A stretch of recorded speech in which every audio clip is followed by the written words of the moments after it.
సెలవులు ముగించుకుని వాళ్ళ జీవితాల గురించి ఆలోచించడం మొదలు పెడతారు. మీ జీవిత భాగస్వామి తమ శేష జీవితం ఎలా గడపాలని చెప్పి ఇంకా ఆలోచిస్తారు. పండగలు, సినిమాలు, క్రికెట్ మ్యాచ్లు అన్ని ఎప్పటిలాగా వచ్చి వెళ్ళిపోతా ఉంటాయండి. పువ్వులు మళ్ళీ వికసిస్తాయండి. కాలాలు మారుతా ఉంటాయండి. జీవితం మెల్లగా పాతరూపంలోకి వెళ్ళిపోతుందండి. ఈ ప్రపంచం మిమ్మల్ని ఆశ్చర్యకరమైన వేగంతో మర్చిపోద్దండి. 1 సంవత్సరం తర్వాత ఎవరో ఒకరు మీరు లేని ఆనవాళ్ళని ఒక ఫోటోలో చూసి క్షణకాలం ఆగిపోతారండి. కొన్నేళ్ళ తర్వాత మీకు బాగా దగ్గర ఉన్న వాళ్ళు కూడా మిమ్మల్ని తక్కువగా గుర్తు పెట్టుకుంటారండి. ఆఖరికి మీ పేరు ఎవరో పలకిన రోజు కూడా వస్తుందండి. మీరు ఎంతమంది కోసం మీ జీవితం త్యాగం చేశారో, ఎన్ని రాత్రులు కష్టపడ్డారో, ఎన్ని రాత్రులు బాధపడ్డారో, ఎంతమంది కోసం మీరు బతకడం మానేశారో అదంతా కూడా వారికి తాత్కాలికమేనండి. ఇప్పుడు నేను మీకు వేస్తున్న ప్రశ్న ఏంటంటే, ప్రపంచం మిమ్మల్ని మర్చిపోవడానికి వేచి ఉంది. మీరు ఎవరి కోసం పరిగెడుతున్నారు?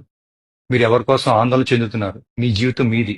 దాన్ని ఇతరుల అభిప్రాయాల కోసం